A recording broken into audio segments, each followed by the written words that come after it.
Welcome to the Playing Books podcast. Hey there, glad to be here. Yeah, so today we're really getting into this book, Grand Coulee, Harnessing a Dream by Paul C. Pitzer. Oh, it is such a massive topic. I mean, literally and figuratively. Totally. And the mission for this episode is really to give you, the listener, a comprehensive exploration of the whole thing. We're talking the incredible geological history, the really fierce political warfare, the monumental engineering feats, and, the profound environmental and social impacts behind the construction of the Grand Coulee Dam and the Columbia Basin Project. Right, because it's not just a story about concrete. Exactly. And I want you listening right now to really try to imagine standing at the edge of this ancient, dry canyon. You're looking out over just dirt and rock and daring to envision a structure that would literally alter the course of nature. I want you to actively weigh the costs and benefits as this story unfolds today. Because, when you stand at the base of the Grand Coulee Dam today, you're looking up at a concrete fortress that spans nearly a mile across the Columbia River. A mile? It's Yeah. insane. Yeah, and you aren't just looking at infrastructure. You are looking at a monument to a distinctly American thesis, which is basically the absolute refusal to accept natural limits. Right. It projects this aura of, a unified triumph, but beneath the surface, it's this super complex web of economic contradictions, bitter political rivalries, It's too bitter. and environmental compromises. Yeah, and to really grasp the magnitude of what the builders actually achieved and, what they sacrificed, we kind of have to start with the canvas nature provided, the geography. Absolutely. The physical landscape of the Columbia Plateau is the instigating force of this whole saga. So let's set that stage. Because before anyone could pour a single yard of concrete, nature spent millions of years violently prepping the construction site. Violently is the right word. Yet the geology of eastern Washington is wild. Millions of years ago, the earth essentially cracked open and these ancient basalt lava flows poured over the region. And we aren't talking about, one single eruption. No, not at all. We're talking repeated, massive flows that Yeah. cooled and hardened into thousands of feet of this really dark, incredibly dense rock. Right, the bedrock. And resting on top of that dense basalt bedrock is something crucial to the whole story. The Palouse, right? Exactly, the Essel soils. Okay, let's actually explain what that means, because the Loess kind of sounds like an obscure geological footnote, but, it's the whole reason people wanted water there in the first place. Yeah, it's not normal dirt. Right. Loess is essentially glacial flour. So during the last ice age, these massive glaciers ground the underlying rock into this incredibly fine, nutrient-rich powder. Like actual flour. Yeah, exactly like flour. And over thousands of years, these phenomenal windstorms picked up the glacial dust and deposited across eastern Washington. In some places, it's hundreds of feet thick. Wow. And because of how it formed, it is spectacularly fertile, like an ideal balance of minerals for agriculture. But there is a massive catch. A huge catch. It's in the rain shadow of the Cascade Mountains. It's basically a desert. Right. You've got this incredibly rich soil sitting on top of an arid, sun-baked plateau that gets just a fraction of the rainfall you'd need to sustain traditional agriculture. The soil is basically desperate for water. Desperate for it. But the story of how the landscape took its final shape, the shape that actually inspired the dam, involves an event that geologists debated for, decades. Right, the Missoula floods. Yeah. Because for a long time, the traditional academic consensus was, what is it called, uniformitarianism? Yeah, uniformitarianism, the idea that geological features are formed by really slow, steady processes over millions of years. So they looked at the Grand Coulee, this massive trench, and just assumed the ancestral Columbia River must have been diverted by glaciers and slowly carved it out. Slowly eroding it, yeah. But in the 1920s, a geologist named Joseph Harlan Bretz proposed this completely radical, highly controversial theory. People thought he was crazy. Oh, they definitely did. Bretz argued that the landscape of eastern Washington wasn't carved slowly at all. He said it was carved catastrophically. He theorized that massive lobes of glacial ice had moved down from Canada and completely dammed the Clark Fork River. This created Glacial Lake Missoula. Which was huge. Enormous. An inland sea of meltwater in Montana, holding as much water as Lake Erie and Lake Ontario combined. And when that ice dam eventually weakened and shattered, It released a catastrophe that is just, it's really difficult to overstate. A towering wall of water scoured the landscape, completely stripping away that rich loessel soil in many areas, just ripped it right off. exposing the scarred black basalt beneath. Brett's aptly named it the channeled scablands. The water actually ripped out entire chunks of bedrock. And its final masterpiece was carving out the Grand Coulee itself. French explorers later named it the Grand Coulee. Yeah, it's a canyon 50 miles long, up to 900 feet depth, and it just sits there, stranded high above the current riverbed. With dry falls at the end of it, right? A precipice that once hosted a waterfall 10 times the size of Niagara. 10 times! Let that sink in. It's unbelievable. And when the ice retreated and the river returned to its much lower channel, it left behind this dry, ancient riverbed. But crucially, it also stripped the earth down to ancient, solid granite bedrock right where the dam would eventually sit. Nature basically excavated the foundation for a dam. Which brings us back to that central thesis, right? Yeah. Human ambition reacting to natural geography. Exactly. The settlers who migrated to the American West in the late 19th and early 20th centuries, they brought expectations forged in the humid, green landscape of the East. Right, they expected rain. They expected green. They looked at the dry, dusty expanse of eastern Washington, sitting literally right next to the massive flow of the Columbia River, and they viewed it as a geographical error. Like nature messed up. Yeah, a refusal to accept nature's failure to connect the water to the soil. It's an incredible mindset. I mean, imagine you're an early settler. You're standing on parched, failing farmland, while hundreds of feet below you, millions of gallons of fresh water are just rolling past. They're completely out of reach. Out of reach, eventually dumping uselessly into the Pacific Ocean. Yeah. The frustration must have been maddening. Oh, absolutely. But those early solutions were, well, they were borderline hallucinatory. Yeah. In the 1890s, Laughlin McLean proposed building a 95-mile-long canal to capture the entire flow of the Columbia River. Which is... And then he escalated that.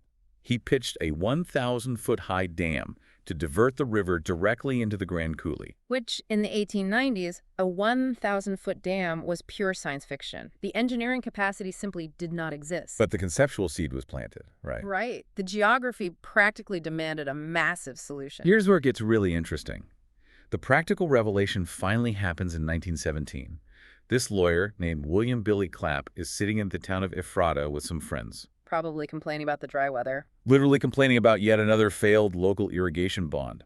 And Clapp has this epiphany based directly on Brett's geology. He realizes that if nature temporarily dammed the Columbia River with a massive wall of glacial ice, forcing the water up into the Grand Coulee, then human beings could theoretically do the exact same thing with a massive wall of concrete.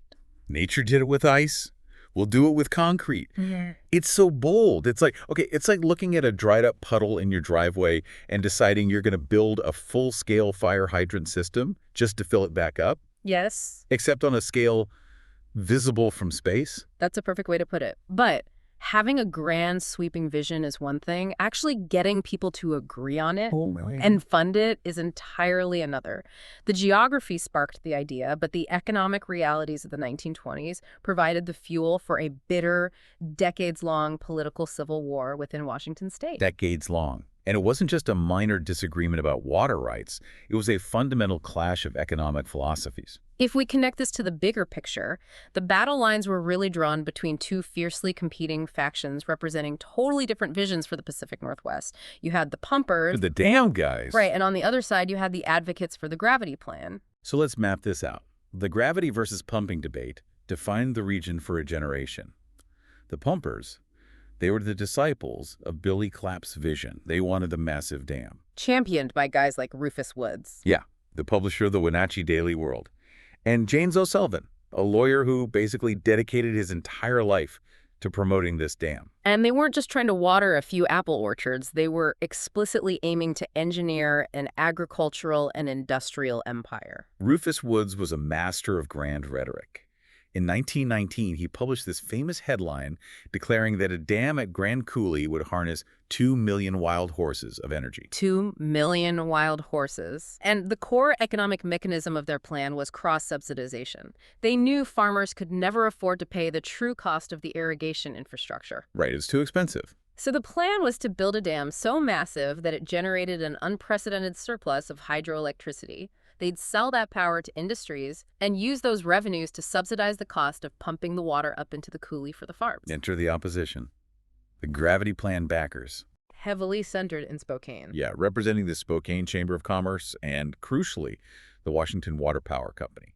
Their plan was an aqueduct to bring water all the way from the Pandora River down to the Columbia Basin using natural gravity. No massive dam on the Columbia required, and no massive hydroelectric power plant. Right. And to understand the ferocity of this opposition, we have to genuinely explore the economic anxieties of the era. This was the 1920s. Staunch free market capitalism. Exactly. We have to be really impartial here when looking at this. The Washington Water Power Company, backed by large Eastern financial institutions, they had spent decades and millions of dollars building a private electrical grid. They operated under a fundamentally different economic paradigm than the pumpers. The private power advocates looked at the Grand Coulee proposal and saw an absolute existential threat. Because if I'm a private utility executive in Spokane and I'm looking at Rufus Wood's plan to generate 2 million wild horses of energy, You're terrified. I am terrified. Their argument was that injecting a massive government-subsidized influx of extremely cheap electricity into the grid would completely destroy the free market for energy.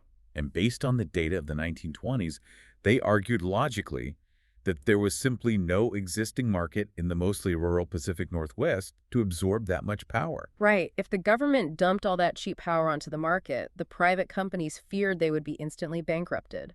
It would destroy the investments of thousands of shareholders. So they weren't just like cartoon villains trying to stop progress. They had a legitimate, structurally sound economic argument against government intervention. And they fought viciously. Oh, yeah. The Spokane interest launched a massive, well-funded PR campaign to kill the Grand Coulee idea. They hired consulting engineers who conveniently concluded that the granite bedrock at the Coulee site was too deeply fractured to support a high dam. Conveniently. Very conveniently. And they funded extensive studies to make the gravity aqueduct look economically superior. Both sides firmly believed the other was leading the state toward absolute financial ruin. So how did a small-town newspaper editor and a lawyer actually manage to defeat powerful corporate interests? I mean, it's kind of like a grassroots startup taking down a massive tech monopoly through sheer persistence and publicity. It really is. And the deadlock was only broken when an outside, ostensibly objective federal authority was brought in. Major John S. Butler. Yes, of the Army Corps of Engineers. He was tasked by the federal government with conducting an exhaustive survey of the Columbia River. Major Butler is a fascinating, pivotal figure here. He had to have been under immense political pressure. Oh, incredible pressure. The Spokane gravity advocates lobbied him intensely. They expected him to dismiss the dam as a pipe dream. But he didn't. No, Butler's approach was meticulous. His comprehensive 1932 report profoundly shifted the narrative. Because he confirmed the bedrock was solid. He confirmed the bedrock was solid enough for a massive structure. And more importantly, he modeled the long-term economic trajectories and concluded that, yes, a surplus of power would exist initially, but a market to absorb that power would eventually develop. He essentially handed the pumpers the Holy Grail, federal validation. He proved their math could work. But here is the massive historical irony. Just as the pumpers finally win the local economic argument, The Great Depression hits. the entire national economy completely collapses. Private financing completely dries up. The whole gravity versus pumping debate was suddenly moot because nobody had any money to build anything. The Depression radically altered the landscape, but it also set the stage for federal intervention on a scale previously unimaginable.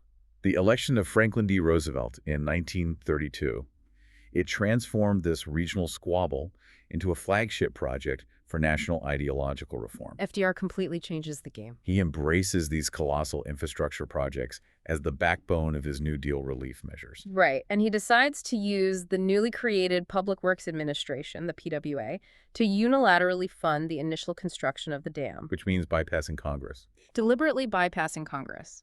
He knew that an appropriation for a dam of this scale in the Pacific Northwest would face intense, likely fatal, opposition from Eastern and Midwestern congressional representatives. Because they'd see no benefit for their own constituents. Exactly. Why should New York pay for Washington State's dam? Right.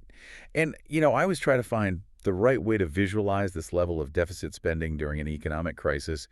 People sometimes compare it to buying a lottery ticket, but I think that's wrong. A lottery ticket is pure chance. Yeah. What FDR and the New Dealers were doing was more like a family, already drowning in debt and facing foreclosure, decided to take out a massive second mortgage on their house to build a high-tech factory in their backyard. Hoping the factory pays off the mortgage. Right. The logic is the factory produces enough income to save the house and employ the whole neighborhood. But the upfront risk is absolutely terrifying. Staggering, really. That's a much more accurate economic analogy. They're engaged in deliberate, aggressive macroeconomic stimulation. But FDR was also a pragmatic politician, which led to a massive compromise that nearly derailed the pumpers' dream. The low dam. Yes, FDR initially only approved funding for a low dam. Let's clarify the mechanics of this for everyone listening, because the difference between the low dam and the high dam is literally the crux of the whole project. A low dam would span the river and generate a significant amount of hydroelectric power. Okay. But it would lack the physical height necessary to raise the reservoir level high enough to allow water to be pumped out of the river valley and up into the Grand Coulee for irrigation. So the pumpers were terrified. They realized they might get the power plant, but they would lose the agriculture. The desert would stay dry. What's fascinating here is how the deeper ideological goals of the New Deal come into play, driven heavily by FDR's Secretary of the Interior, Harold Ikes. Right, because Ikes and Roosevelt were deeply interested in national demographic planning. The Dust Bowl was ravaging the Midwest. Thousands of farm families were being displaced by drought and ecological collapse. The administration's vision was to physically relocate these desperate populations from failed, arid farms and resettle them onto centrally planned, newly irrigated, highly productive agricultural land in the Pacific Northwest. They weren't just building a power plant. They were trying to build a completely new agrarian society from scratch. And to execute that vision, to actually get the water to the land, they ultimately needed the high dam. The political battle to transition the project from the low dam to the high dam was brutal. Because the conservative opposition in Congress finally had their chance to attack the project directly. Yeah, Representative Francis D. Culkin of New York became the loudest critic. He famously declared the project a colossal, uneconomic folly born of deceit. And again, we have to evaluate Culkin's argument objectively. In the context of the 1930s, his logic was sound. Culkin pointed out the glaring contradiction in New Deal policy. On one hand, the Agricultural Adjustment Act was actually paying farmers in the Midwest and South to plow under their crops and slaughter their livestock. Because the market was suffering from massive overproduction. Agricultural prices had plummeted due to excess supply. So Culkin is standing on the floor of Congress saying, wait a minute, we are paying farmers to destroy food because we have too much of it, and simultaneously spending tens of millions of taxpayer dollars to irrigate hundreds of thousands of new acres in Washington state to grow even more crops. To the conservative opposition, it represented the height of bureaucratic irrationality. It sounds crazy when you put it that way. And Culkin further argued there was absolutely no market for the industrial electricity the high dam would produce. He famously claimed the power would only be sold to rattlesnakes, coyotes, and rabbits. I love that quote. Rattlesnakes, coyotes, and rabbits. He also issued a stark warning that the dam would annihilate the $300 million Columbia River salmon industry. A warning that was unfortunately entirely prescient. Entirely. But despite the fierce, logical opposition regarding agricultural surplus, the political momentum of the New Deal, combined with the desperate regional need for construction jobs. right, it propelled the project forward.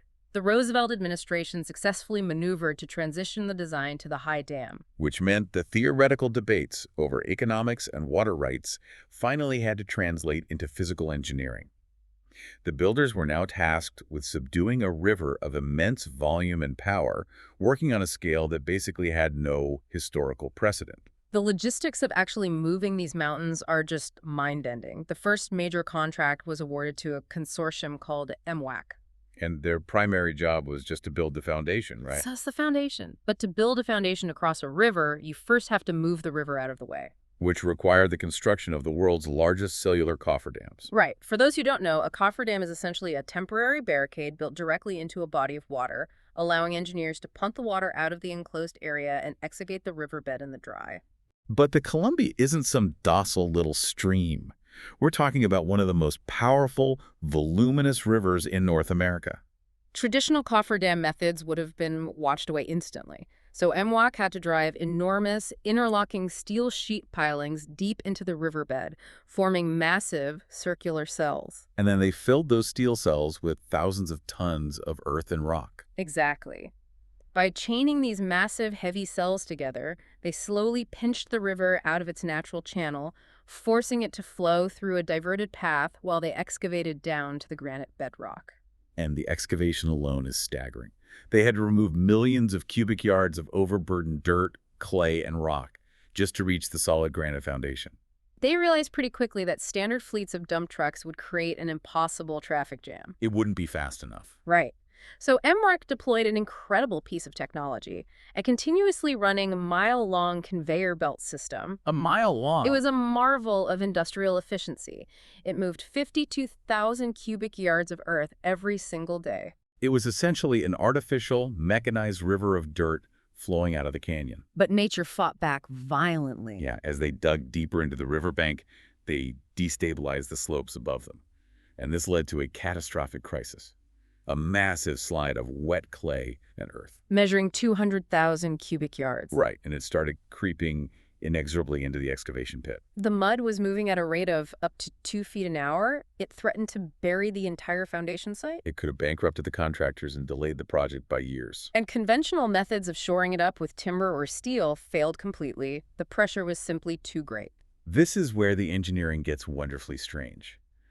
The engineers realize they can't physically hold the mud back, so they decide to change the state of the mud itself. They decided to freeze it. They constructed a massive subterranean refrigeration plant. Wait, really?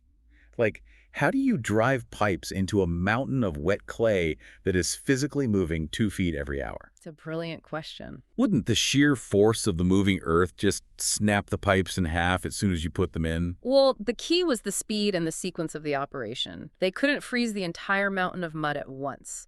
Instead, they focused on creating a localized, curved arch of frozen earth across the narrowest point of a gulch where the mud was funneling through. Ah, okay. They rapidly drove over 6 miles of specialized piping deep into this specific cross-section. They brought in enormous industrial ammonia compressors, cooled massive vats of brine to sub-zero temperatures, and pumped that freezing liquid continuously through the pipe network. The cold transferred rapidly from the pipes into the surrounding wet clay. Before the sheer momentum of the slide could deform the pipes, the earth immediately surrounding them froze solid. That is genius. Within days, the individual cylinders of frozen earth around each pipe expanded and merged together, forming a massive, incredibly strong ice dam buried deep underground. It cost them $30,000 to build the refrigeration system, but it held back the mountain of mud and saved them over $100,000 in excavation costs. An incredible triumph of physics over brute force. For sure. And once the bedrock was finally exposed and prepped, the second major phase of construction began under a new consortium, Consolidated Builders Incorporated, or CBI. Their job was the actual pouring of the high dam. And pouring concrete on this scale introduced a massive, potentially fatal chemical problem, because most people think of concrete merely drying, like mud in the sun. Right. But concrete doesn't dry. It cures through an exothermic chemical reaction called hydration. When water mixes with Cortland cement, it generates a tremendous amount of heat. When you're pouring a patio, that heat just dissipates harmlessly into the air. But when you're pouring nearly 12 million cubic yards of concrete into a massive monolithic block, the heat is trapped deep inside the structure. Engineers calculated that if they had simply poured the concrete continuously, the internal core of the dam would have reached boiling temperatures. wow, And it would have taken well over a century to cool down naturally to the ambient temperature of the river water. 100 years. And as it cooled over those 100 years, the concrete would naturally contract and shrink. That uneven shrinking would have caused massive structural fissures, completely compromising the integrity of the dam. It would have cracked apart under the pressure of the reservoir. To solve this, the engineers had to artificially extract the heat as quickly as the concrete was poured. So they developed a system of embedding a dense network of 1-inch, thin-walled steel cooling pipes directly into the concrete blocks. And we aren't talking about a few pipes here and there. They laid down over 2,000 miles of internal cooling piping. So what does this all mean? I always envision it like a colossal 2,000-mile-long radiator designed to keep a mountain-sized car engine from overheating and just exploding. That's exactly what it was doing. They pumped icy water from the Columbia River continuously through those pipes for weeks after a block was poured. Forcing the concrete to rapidly cool and shrink to its final permanent volume. And once the shrinking was complete, they pumped the hollow cooling pipes and the contraction joints between the massive concrete blocks completely full of pressurized grout, Fusing the entire structure into a single, unyielding monolith. It was a symphony of industrial coordination. At their peak in 1939, CBI poured over 20,000 cubic yards of concrete in a single 24-hour period. a world record that stood for decades. And while we're discussing the pouring of the concrete, we absolutely have to pause to debunk the most persistent, morbid myth associated with the Grand Coulee Dam. The myth of the entombed workers. Right. Because of the dizzying scale of the pours, a legend quickly developed that workers who lost their footing and fell into the massive wooden forms were simply buried alive. The story goes that their bodies were left inside the dam because the concrete was rising too fast to stop and retrieve them. It's a gripping ghost story, but it is entirely demonstrably false based on the specific mechanics of how the dam was actually constructed. Precisely. They did not pour the dam in massive, deep vertical columns. They used a method called the 5-foot lift. Okay, what is that? The entire dam was built by pouring interlocking rectangular blocks, but each individual pour was only ever 5 feet deep at a time, and the concrete was heavily vibrated and relatively stiff. So if a worker fell into a form during a pour, they wouldn't vanish into a bottomless pit of wet cement. They would plunge roughly waist deep into thick, heavy sludge. They'd be bruised, covered in concrete, and deeply embarrassed, but they'd be easily pulled out by their coworkers. There are no bodies encased in the Grand Coulee Dam. Good to know. But, however, while the concrete forms held no secret tragedies, the human element surrounding the construction site was incredibly complex, raw, and frequently tragic. The massive influx of thousands of desperate laborers and their families during the depths of the Depression. It created a sudden, explosive human ecosystem right in the middle of an isolated desert canyon. The infrastructure required to house, feed, and manage this workforce resulted in a fascinating sociological experiment. It's primarily visible in the stark contrast between the distinct communities that sprang up overnight. You had a rigid hierarchy written directly into the town planning. On the valley floor, you had Engineers Town. This was the federally managed enclave built exclusively for the government engineers and upper-level Bureau of Reclamation management. It was a pristine, highly regulated environment. The government literally imported thousands of tons of topsoil so residents could cultivate green lawns. Plant shade trees and maintain flower gardens in the desert. It was the picture of orderly, middle-class, New Deal planning.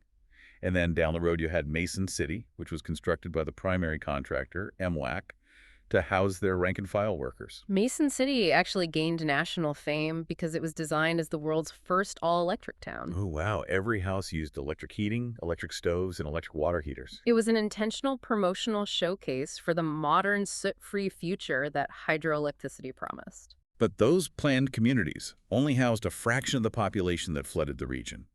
Perched on the steep, dusty, unforgiving hillsides just outside the federal reservation line was the unincorporated, wildly unregulated town of Grand Coulee. This raises an important question about the human cost, because here is where the idealized, triumphant narrative of New Deal progress collides with the gritty reality of frontier survival. The town of Grand Coulee, particularly its infamous B Street, was essentially a 19th century gold rush boomtown dropped into the 1930s. Thousands of transient workers who couldn't secure housing in the planned towns were living in flimsy tar paper shacks, canvas tents, and even converted chicken coops. Chicken coops, that's rough. And in the summer, they choked on clouds of alkaline dust and concrete powder.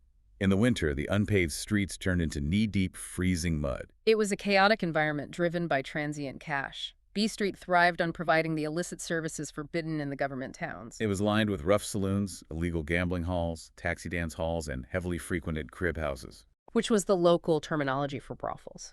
Right. It forces us to confront a harsh juxtaposition. Because you've got these workers laboring in extreme danger to construct this utopian technological marvel for the future of the nation, while returning at the end of their shift to sleep in a squalid, lawless shantytown. Imagine building a utopian future while living in a chaotic, lawless frontier town. And the social stratification extended well beyond housing quality.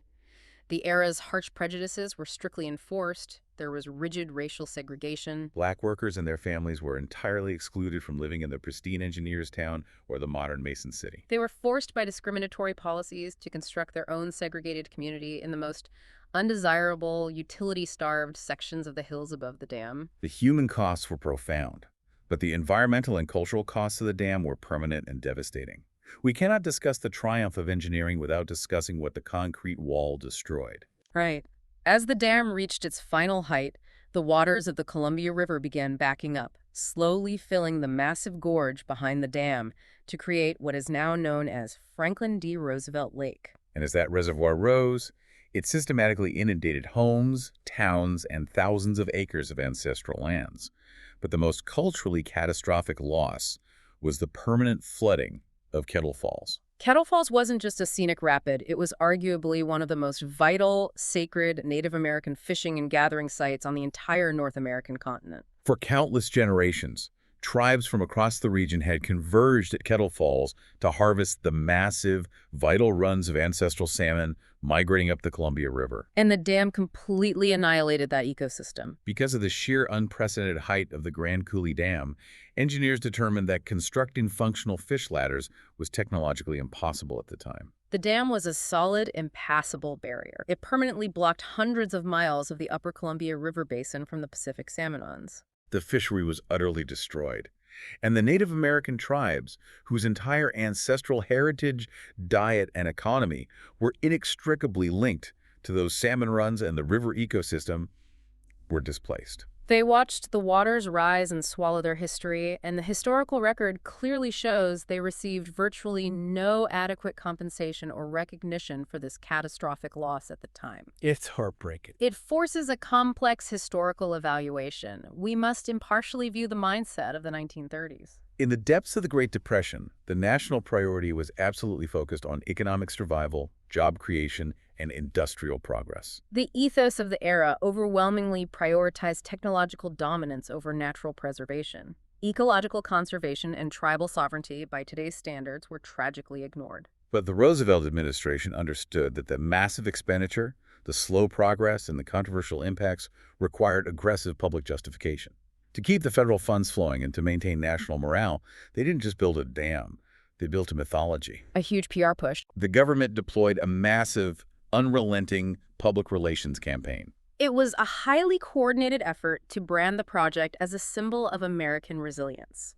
The Bureau of Reclamation and sympathetic journalists blanketed the country with media declaring Grand Coulee the biggest thing on Earth and the eighth wonder of the world. They commissioned freelance writers like Richard Neuberger to publish glowing, deeply optimistic articles in major national magazines, framing the dam not just as infrastructure, but as a monument to democracy and the power of public planning.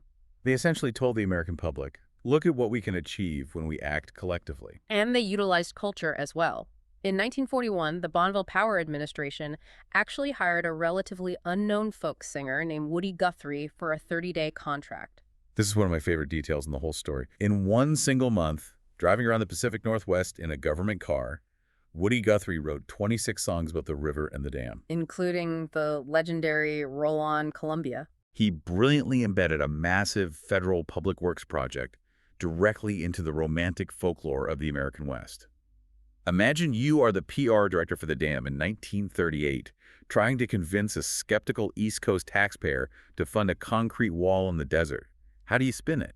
You hire Woody Guthrie.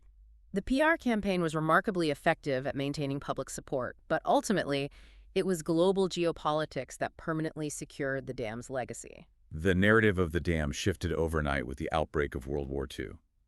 Author Paul C. Pitzer provides a brilliant analysis of this pivot. Because for years, critics had argued that the dam would produce a massive surplus of useless electricity for a region that didn't need it. Right.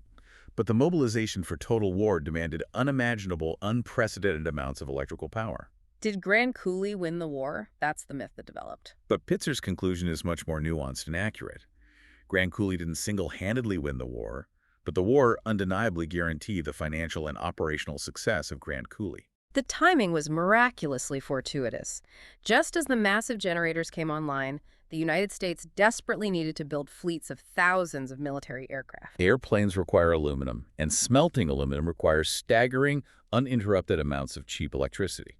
The power from Grand Coulee fueled a rapid, massive expansion of aluminum smelting plants across the Pacific Northwest. The region suddenly became the indispensable backbone of the American aviation industry. And even more consequentially, though entirely shrouded in absolute secrecy at the time, the dam provided the massive electrical power and the vital cooling water required to operate the nuclear reactors at the Hanford Engineer Works. Hanford was the top-secret facility that produced the plutonium for the first atomic test, and the bomb dropped on Nagasaki.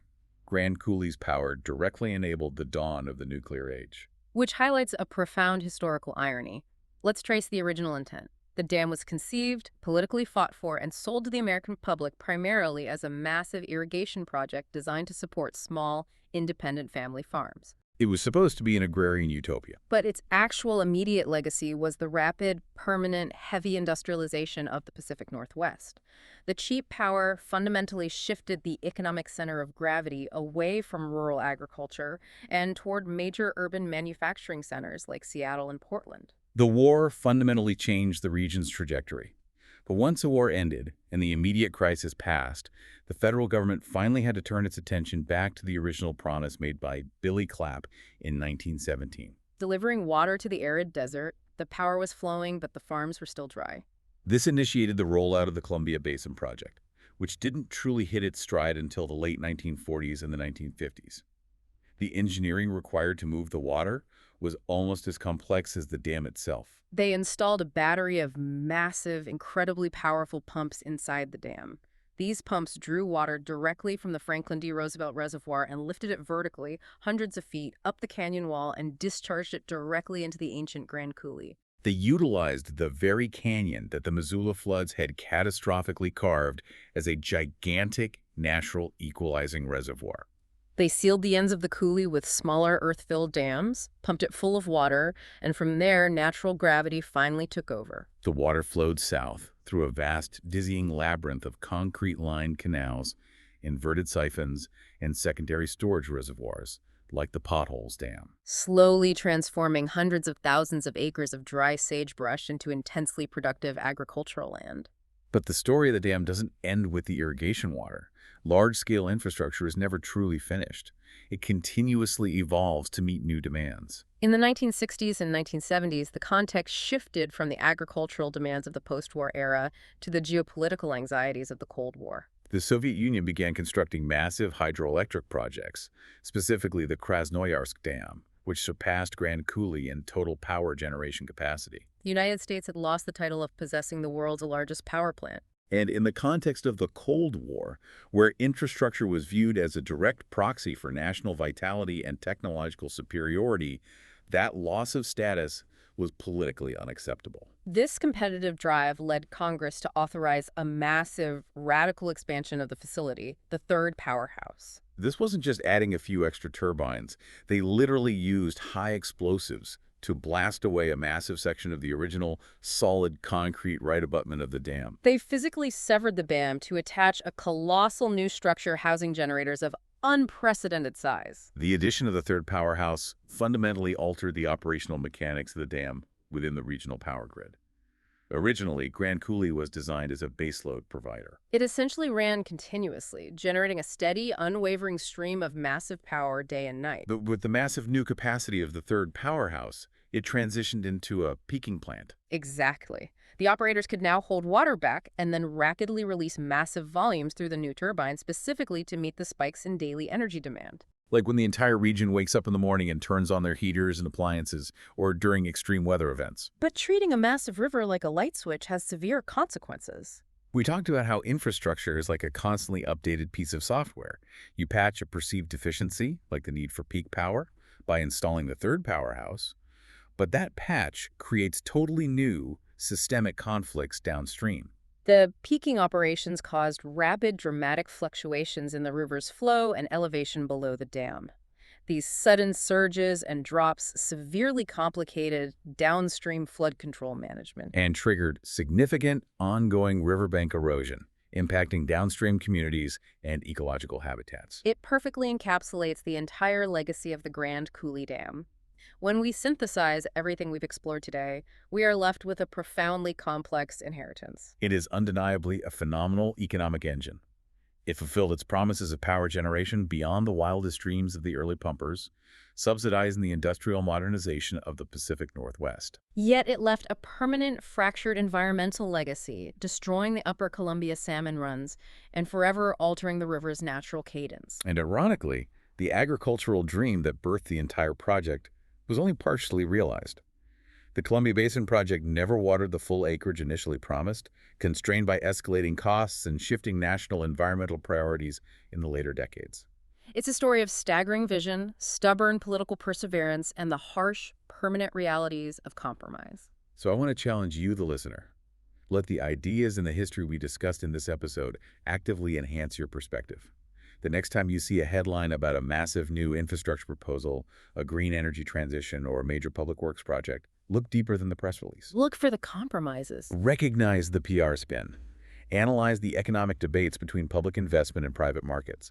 And most importantly, deeply consider the long-term unforeseen impacts of the things we build today. That is the essential takeaway. In our current era of rapid, unprecedented technological development, we have to ask ourselves, what modern Grand Coulee are we enthusiastically building right now?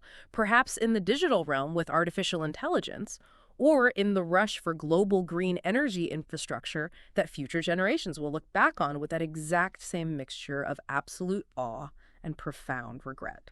That is an incredible, provocative question to leave hanging in the air. If you want to explore the intricate details, the political knife fights, and the engineering marvels we discussed today, I highly encourage you to purchase this book, Grand Coulee, Harnessing a Dream by Paul C. Pitzer. Reach out and engage with the author on social media to continue this vital discussion about the history and the future of the Columbia Basin. Thank you so much for listening to the episode. Please follow, subscribe, and share the Playing Books podcast. We'll see you next time.